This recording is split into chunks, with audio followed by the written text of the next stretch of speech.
Good morning, everybody. It is 12 a.m. here on the East Coast of America. I'm RJSMITH, and this is Crazy News Reacts. Welcome aboard. Before we get started, I want to touch on a topic of disrespect. Please, guys, in the comments, if you don't like a comment, answer it respectfully. You don't have to call people dillyweed or idiot or dummies. And for those who do want to start a confrontation with people on this channel, please remember, any negative comment is deleted by moderation. So let's all have fun. That's why we're here, to find out some crazy shit. Let's get going on this one. On the street right in front of his school. Violent carjacking has left a GTA woman with physical injuries. Police need your help in finding two people they say were involved in a subway stabbing. Buildings ripped from their foundations and floating away. People are recovering from a chaotic gun. 6 white police officers in the state of Mississippi are sentenced to 15 to 40 years, depending on their role in the assault and rape of 2 black men. Although the rape only occurred with one of those black men. A lot of people say I'm a cop hater, but I also post stupid criminals and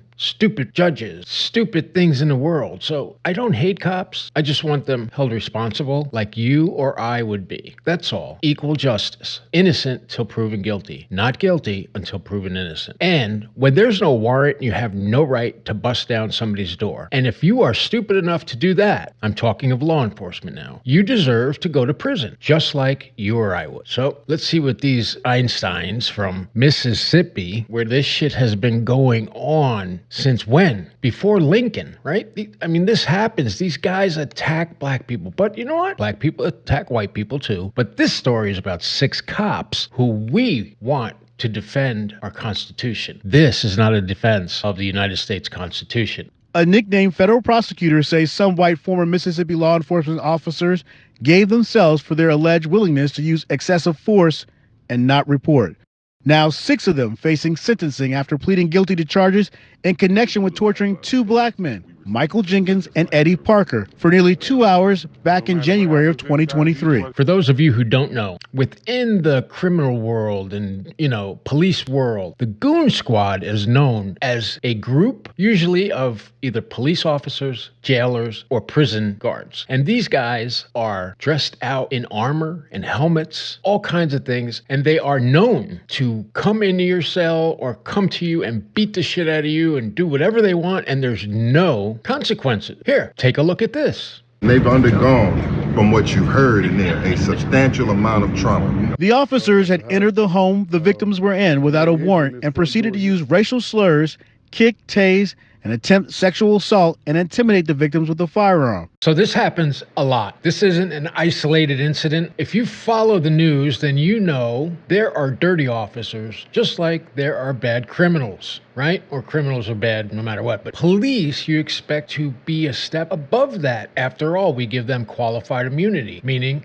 a person can't sue them unless you can prove they violated your constitutional right. When you have a group of officers inside any correctional institution setting, they are groomed to hate prisoners. In fact, they are told it's them against us. Now, I get it. You want to put people in prison, fine, take away their freedom, great. However, it's not for punishment, right? You're supposed to be rehabilitated inside, not to be beaten up by goon squads or locked up in solitary confinement for years. We really need to look at the causes and effects of these goon squads inside. I know they're real. They exist. We need to get a handle on this, guys. The same, we need to get a handle on inmate violence against guards. Not happening as much as the other way around, no matter what anybody might try to make you believe. I can speak on this. I have 25 years experience with the criminal justice system. In any other field, that would make me an expert. Anyone who spends any amount of time in the justice system learns what it's really about. And it's not about rehabilitation. So when people get out of prison and reoffend, the first thing people say is, oh, he just got out, he reoffended. Guess what? When you get out of prison, you can't get a job. You can't rent an apartment. You can't vote, at least not in Florida. You are stigmatized for the rest of your life. And if you can't work, what are you going to do? Well, most people revert to what they know, which is crime. I mean, I'm not condoning anything, but everyone has to eat, right? If you won't give people jobs that are rehabilitated, what do you expect is going to happen? It's terrible. The assault ended with Jenkins getting shot in the mouth, and then the officers attempted to cover it all up. Back in July, I spoke to Parker, Jenkins, and Jenkins' mother and toured the home where the crimes occurred. They started beating me here. The courtroom Filled with emotion at sentencing today, Michael Jenkins' mother, Mary Jenkins, giving a victim impact statement in court, saying in part, "I want the same consideration for these people as they gave my son when they put the gun in his mouth and pulled the trigger." First of all, there was no warrant. Imagine you're sitting at home watching television and suddenly 5 to 6 cops bust down your door, start beating you, sexually assault you, and then try to cover it up. It happens more than you think. Look on the internet, pull up stories. And we're in Mississippi, a white male cop raping a black male citizen? And getting shot in the mouth as the guy was unarmed, which is admitted by state attorney's office and everyone else. So this is not a case of me going after cops like some people would like to suggest in the comments. This is me providing you with the craziest news stories that have come out, at least in one reputable news organization. Parents of one of the convicted deputies, Hunter Elward, also making a statement. "Nothing prepares a parent for this. What happened shouldn't have happened. There are so many more victims than the people in this room. Hunter is going to take and own what he did." And his son did. Hunter Elward stood up and directly addressed the 2 men he victimized. "I'm so sorry. I don't want to get too personal with you, Michael. There's no telling what you've seen. I'm so sorry that I caused that. I hate myself for it. I hate that I gave you that. I accept all responsibility." We never really speak about the families of both the offender and the victim. Wives, parents, children on both sides are affected, either by watching their loved ones go away or because their loved ones were a victim. Now, he only owned what he did because he was caught, jailed, convicted, and is about to be sentenced. So he wants everybody to think he's a changed person before the judge hands down that sentence. Give me a break. You're only sorry because you got caught. It's the same way with defendants. I was sorry when I got caught. Of course you're going to say that in court because you're scared to death you're going to get a shitload of prison time. And he's trying to seem relatable, to curry favor from the judge. He takes responsibility only because he has to. And lastly, nobody freaking changes in jail, okay? In a year's time, these guys are in jail, solitary confinement because they're cops. They can't be in population. So, yeah, he's sorry it happened, all right, but not for the reasons he's alluding to. And hey, I'm not attacking a cop. I'm attacking a criminal, right? Elward parents spoke to CNN shortly after their son's apology and his sentencing of 20 years plus 1 month.